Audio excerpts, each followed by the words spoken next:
There are a ton of myths and misconceptions when it comes to shooting and optics. Today we are going to go over some of those, debunk a couple of them, just maybe have a discussion about more correct versus less correct. So welcome back to another Swampfox Optics video. Thanks so much for clicking, and let's dive in. Myth number one. 34mm tubes let in more light than 30mm tubes. This is one that we get all the time, and ultimately this one is just a myth. That is not true. What matters the most when it comes to light coming into your optic is the objective lens. The tube size doesn't matter. You can have a 30mm tube and a 34mm tube with the same objective lens size, and they're gonna let in the same amount of light. All that matters is how big that piece of glass is on the front. What is the difference between 34mm tubes and 30mm tubes? Well, the main difference is just the amount of space inside and how much elevation and windage you have available to you. So typically 30mm tubes will not have as much physical adjustment space inside the optic. There's just not as much room in there for the elements to shift up and down, and so you just get less overall adjustability. You see that more for optics where you're gonna be doing less internal adjustment anyway, right? You're not going to dial as much, you're going to hold, and you're going to shoot at ranges where you don't necessarily need a ridiculous amount of hold inside your optic. So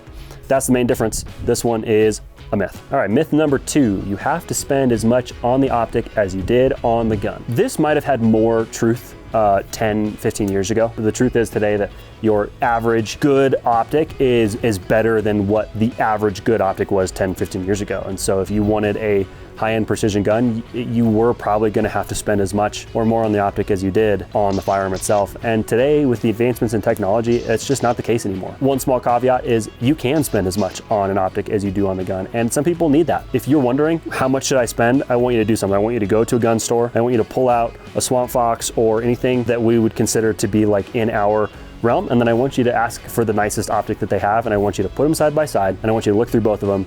And if you can't articulate why one is better than the other, then you probably don't need that one, right? There are people out there that need really nice optics, and there are people who, if you sat two optics side by side, they could immediately tell you visually by looking through it what the differences are and why those differences are important. But at the end of the day, not all of us can do that. I can't do that, right? If you find yourself wondering, what value do I need out of a higher end scope? You're probably in the camp of people that should get a lower end scope, spend a lot of time behind it, and then start making your way up through more expensive optics and figuring out why it is that those things can actually benefit you in certain ways. The truth is you can spend $3,000 on an optic and it just flat out won't fit your needs because it might not fit what you need to do. Overall, this one, more of a misconception than a myth. Number three, bullets rise. This one, straight up myth. Bullets have no capacity for loft. They cannot generate any loft. When a bullet leaves the chamber of your rifle, it immediately is being affected by gravity. So the minute that it comes out, it is being pulled down to earth. What happens when we fire around, it goes up, it does travel in an upwards trajectory, but not because it rises, but because we aimed it up. Inside of our rifle, at a level that is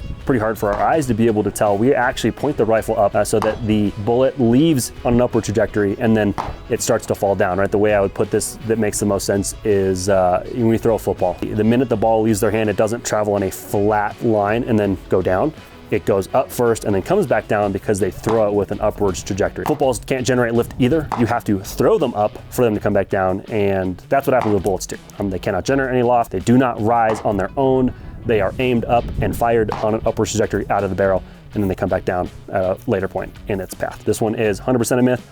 Bullets do not rise on their own, at least. Number four, you should let the trigger surprise you. Personal opinion, absolute myth. My more reasonable approach, sort of misconception. I have two feelings on this. I'll try and be more level-headed about one and then flat out say that my opinion is this is about as wrong as you can be. When you are trying to be very deliberate and intentional about pulling the trigger slowly to the rear, it can help by using this idea of letting the trigger surprise you. I think this is more applicable to newer shooters that are trying to learn how to not disturb their sight picture, especially on pistols, right? When you want to shoot accurately, you need to be able to align your sights correctly, put your sights on your target, and then pull the trigger without screwing the first two things up, right? Pretty simple in theory anyway. It sounds easier than it is. And when you have a newer shooter that doesn't really understand how to do that, asking them to have the trigger surprise them can, I think, be a helpful tool. But outside of that very small context, I think this is pretty wrong for just about everybody else. Inherently, right, if the trigger is surprising you, then you're not being accountable. And I think that's a really important thing for us as firearms owners, is to be accountable in everything we do. And if the trigger is surprising you, yeah, your gun's pointed down range, and that's good, but it's hard to be accountable for a shot that surprised you, ultimately. My personal opinion is you need to be accountable. You need to know when your trigger is gonna break. that can be learned, right? You can spend enough time behind your gun to know when the trigger is going to go and when it's not going to go, and you should know that for all your guns, for all types of guns. If I can shoot a Glock and know when my trigger is going to go and be intentional about that, so can you. I think there's a small context, like I said, being reasonable where this makes sense, but for most people, I think you need to be accountable and know when your trigger is going to break. Ultimately, sort of a myth, sort of a misconception, and ultimately it's up to you. Number 5, iron sights won't fail. Yeah, this is a myth, not a misconception. This is a straight up myth. Iron sights absolutely can fail. They can get sheared off, they can move. There's a whole crap load of things that can go wrong with iron sights. Do they go wrong often? No, I'll give you that. Iron sights typically don't have issues, but they can have issues and they can fail. And I would say this is a myth in the sense that if you have a gun that you're like, oh, this is going to be a perfect end of the world gun because it has iron sights on it, well, I would reconsider how you look at your iron sights, because plenty of things can go wrong. I've seen iron sights just get completely sheared off, like good iron sights, not even bad ones. The metal just gets ripped from the slide and you could be completely SOL, and that would really suck. Number 6, you don't need a bubble level when you shoot. Okay, so this is a myth / misconception. This is a little bit of both. I have a bubble level on my gun behind me. Are they 100% necessary for everybody in all applications? Absolutely not. Are there situations where you absolutely should have one? 100%. The reason why bubble levels are important is when you're shooting at distance, right? And depending on how you define distance, let's just say for the sake of this, past 500 yards. It is really important that your optic is level, because there are 2 major factors that affect the bullet when it comes out of the gun. That is gravity, right, pulling it down, and wind, which pushes it left or right. And so even though a bullet can appear to, go down and to the left at the same time and make, kind of like a path down, the 2 factors affecting that are gravity and wind, which appear to make it push at a diagonal direction, I guess you could say. When we are making calculations or using like a Christmas tree style reticle, we are factoring in not a diagonal movement of the bullet, but a elevation movement up and down and a left to right movement with our wind.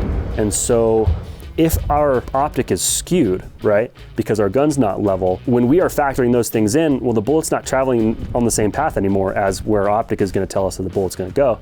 And so it's really important that that's level. And there's a ways to do that. We're going to make a video here pretty soon about how to level your optic correctly for a precision shooting application. There's definitely a lot of ways to level, some quicker ways, some longer ways, and we're going to cover that in another video. But if you need really precise shots at distance, I would highly, highly recommend a bubble level of some sort.